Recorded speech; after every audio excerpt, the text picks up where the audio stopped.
process for me about what made Cycle World really special was that Joe had a very clear vision from the start about what a magazine should be, and quite honestly he proved it, because within less than 2 years' time he was the largest selling motorcycle magazine in the country, which became to be the largest in the world. So, but Parkhurst could also be feisty. If there was something that he saw in the magazine that was going on currently that he didn't like, he didn't have any qualms about telling Hanson or Fromm or myself at the time about it.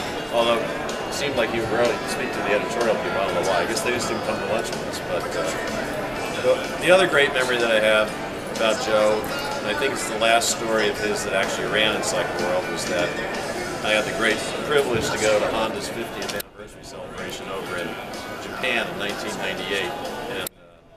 We got Joe to go with us as well, and Joe actually wrote the story about Honda's 50th, and it was really a really cool story to read. But it was even cooler to be there at the racetrack in Japan when all those old machines were out. There's a lot of the old racers. Joe runs across Luigi Taveri, the Swiss 125 world champion from I think 62, 64, and 66, and they had not seen each other for well over 30 years at that point.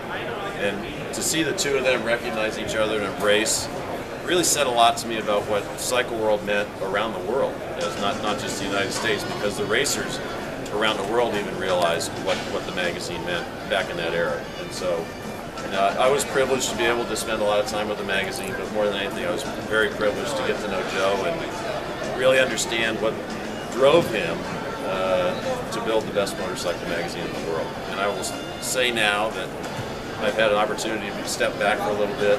I'm very pleased to see the new ownership, because I think it's going to give the magazine the opportunity it has not had for some time to flourish. And so best of luck to you all. I think we're going to see a rich tradition continue. So congratulations. Yeah. Cheers. Cheers. So, just a little bit about that new ownership. The new owners, we have Bonnier Group, are fantastic people. We love them. And I didn't realize my time with Cycle World sort of started right about the same time as Larry's almost, because I was a 12, 13-year-old kid, and my dad took me to a motocross race at Saddleback Park with Ken Boyko, and I think you, Mark, at the time, or you may have gotten the tickets for us, and I met a young ad rep there from Cycle World named Larry Little, and Cycle World's always been a part of my life. I've been a subscriber since '78. I devoured every single word of every single page when I was a kid. So I went to work for Cycle World under Larry in 1987, and I spent some time away from the brand, but I couldn't be more pleased to be back with the brand. As we learned yesterday, Mark Boucher's here in the presentation, brands today are more about the people behind the brand than maybe the brand mark itself, and that's the great thing about Cycle World. All of us here are close friends of the brand and know the people behind it. We have such a great group of people that have been there for a very, very long time. We have very little turnover in Cycle World. It's a great place to work, and the people here are wonderful, and it's just a joy to work with. It's a great place to go every day.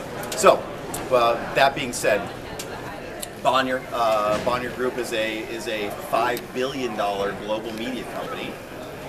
They mostly invested heavily in television in Europe, but in America they own 58 special interest vertical publications, of which we're now one of them. We are one of the bigger publications in their group. We've always been this little speck within a gigantic publishing company, so it's neat to be one of the big dogs in the group.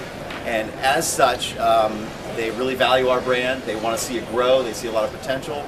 Like us, they see good days for the motorcycle industry ahead, and are investing to make that happen. First thing they do is hire 3 additional people for our staff, which was unprecedented nowadays in motorcycle media. So we're really proud to have Bonnier. Unfortunately, our group publisher, Eric Sensenko, was supposed to be here, but had travel plans that forced him to get in later tonight. Eric is the group publisher of Field & Stream, Outdoor Life, and Cycle World. And Eric is a lifelong motorcyclist. He owns a wired, race-prepped track day bike that he rides on the weekends, and a ZX-10R that he rides around the streets, and he's in the middle of purchasing a Ducati Monster. So he couldn't be any more of an enthusiast, and it's such a pleasure to have senior management, that is that much of an enthusiast. So we have really good days coming ahead here with Bond here, another 50 years. But right now, let's look back and salute Joe and thank him for starting what we've got here today. So